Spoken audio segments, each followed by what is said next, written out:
Welcome back everybody, my name is Tucker, and today I'm going to be doing something that I don't do often, and that is a rankings video. I don't actually think I've ever done a true rankings type video before. I've done lists, but that isn't really quite the same thing.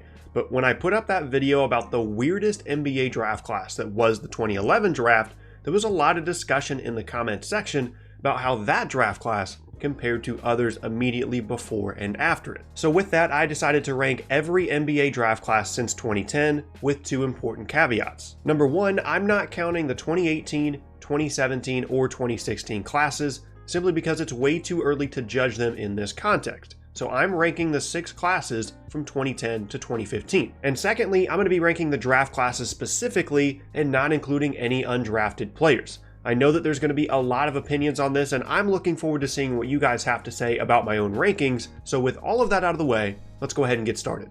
Number 6, the 2015 draft.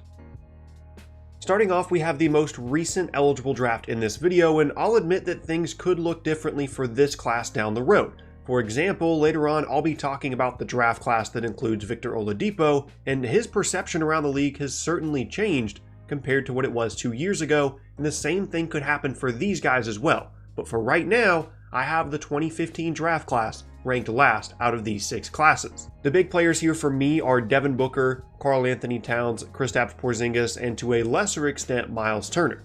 Cat and Porzingis are the only 2 players in the entire class with an all-star selection to this point in their careers, and Booker and Turner, though promising young players, still have plenty to prove as well. The big problems I have with this class as a whole is although there is a good amount of depth when it comes to a number of role players that came out this year, there simply isn't as much star power to this point that came out of this draft as the other ones I'll be ranking. There have been plenty of guys in the top 10 that have been big disappointments so far, like Jahlil Okafor, Stanley Johnson, and Mario Hezonja, which certainly brought this group down overall.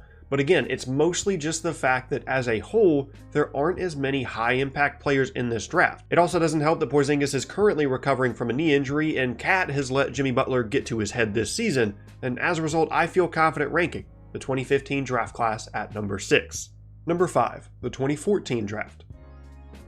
And this is where things start to get tough for me. When I laid out my rankings and shifted them back and forth, deciding on the number 6 and the number 1 spot wasn't all that difficult.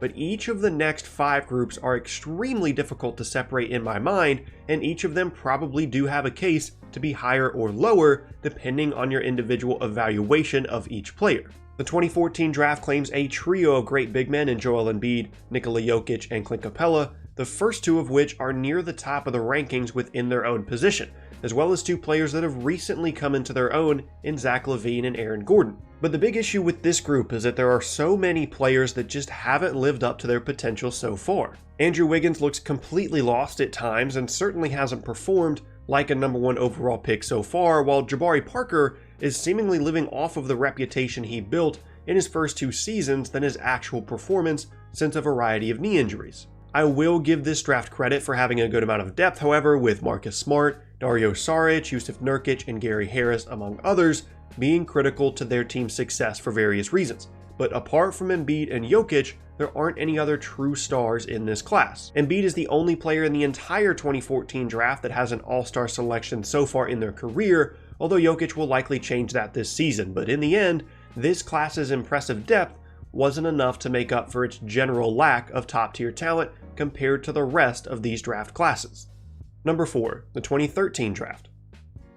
And here is the class that I mentioned in the beginning that likely wouldn't have placed this high without the sudden emergence of Victor Oladipo as arguably the best guard in the East. Along with that, this class provided a good amount of stars in their role depth with CJ McCollum, Steven Adams, and Otto Porter Jr., along with this year's MVP frontrunner Giannis Antetokounmpo and perennial Defensive Player of the Year candidate Rudy Gobert. That is a great 6-man group to start to build a case around to maybe be ranked higher than this, especially when you consider the superstar power of Giannis, but this group is held back a bit by just not having great overall depth compared to some of the other classes. I mean, this group does have Dennis Schroeder, Kelly Olynyk, and Andre Roberson, among others, but when you see the other drafts I have ranked ahead of this one, you'll see what I mean about the depth. The star power of guys like Gobert and Giannis and Oladipo simply weren't enough in my mind to rank them higher than this.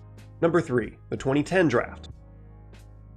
Next up is really the first Kentucky one-and-done draft, bringing the NBA guys like John Wall, DeMarcus Cousins, and Eric Bledsoe. There were also the back-to-back selections of wings Gordon Hayward and Paul George, along with the second-round steals like Hassan Whiteside and Lance Stevenson. Add in Derek Favors, Evan Turner, Avery Bradley, and Greg Monroe, and that is what separates this class from all of the other ones behind it in the rankings. Depth. I mean, when you talk about Giannis from the 2013 draft, as well as Embiid and Jokic from the 2014 draft, each of them have a case as being better players than anyone in this 2010 draft, which did come into play with these rankings. Where the best player in the entire class is in the overall player rankings across the league. Like I said, Giannis's superstar power is a big reason his class is ranked as high as it is. But Wall, Cousins, and George are some of the best players at their positions, and this group has great all-around depth from the top 5 or 10 all the way through the second round. And that was the difference maker for me. In my mind, it isn't enough to just have a handful of stars or borderline all-stars at the top, because nearly every draft class has that. You also have to consider the league-wide impact of the entire group, and that's why the 2010 draft is ranked where they are. Number 2, the 2012 draft. Next up is a draft class that at first glance might make you think I'm contradicting myself from my entire argument in the last section about just stars not being enough for a high ranking. This group is primarily led by 3 fantastic players: Anthony Davis, Bradley Beal, and Damian Lillard, and to a lesser extent by Andre Drummond and Draymond Green. Davis is one of the best players in the entire league, Lillard was first-team All-NBA last season, and the other 3 are All-Stars, and that's a great group to start with. But if it was just those guys, I probably would have had a hard time ranking them ahead of either of the last 2 previous entries. But if you take a closer look, there's some really good depth in this class in addition to the star power. Harrison Barnes, Austin Rivers, Jay Crowder, Chris Middleton, and Will Barton. And the crazy thing is, it wasn't even the first round that brought this class most of its better players. Obviously, Davis, Beal, Lillard, and Drummond were all in the top 10, but Draymond, Crowder, Middleton, and Barton are all in that second round, and that really saved it from being ranked significantly lower. I mean, if it was just that core group of 4 All-Stars without any of the second round guys, this group might have ended up at number 5, to be honest, but instead, in my opinion, they're the second best draft class of this entire video. Number 1, the 2011 draft. And now, if you're following along, you could probably tell what the last draft class was going to be and what a class it was. I've already touched on how weird this class was in terms of where the selections of the best players were, but this group checks all of the boxes that I've continued to come back to in this video. It has the star power at the top in Kyrie, Kemba, Klay, and Kawhi that were all picked in the top 15, but there were 2 diamond in the roughs later on as well, in Jimmy Butler with the 30th pick and Isaiah Thomas with the 60th. And just to check another box, Kawhi, when he's healthy, is one of the best players in the entire league, on par with guys like Giannis and Anthony Davis. But then as you go through the entire draft class, the incredible amount of depth is where this group really begins to shine. Jonas Valanciunas, Enes Kanter, Tristan Thompson, Alec Burks, the Morris twins, Nikola Vucevic, Iman Shumpert, Tobias Harris, Nikola Mirotic, Reggie Jackson, in addition to those stars I mentioned, as well as some guys like Kenneth Faried and Chandler Parsons who were really productive players a few years ago, every single one of those guys came from this 2011 NBA draft class. That is a crazy amount of talent to come from one group, and ranking them number 1 turned out to be relatively easy, certainly much more so than trying to rank numbers 5 through 2. And there you have it, my ranking of every NBA draft class since 2010, with the exception of 2016 through 2018. As always with most of my videos, there's certainly discussion to be had about this. I had plenty of struggles with where to rank each individual group, and the margin between them wasn't as clear as I hoped it would be when I began making this video.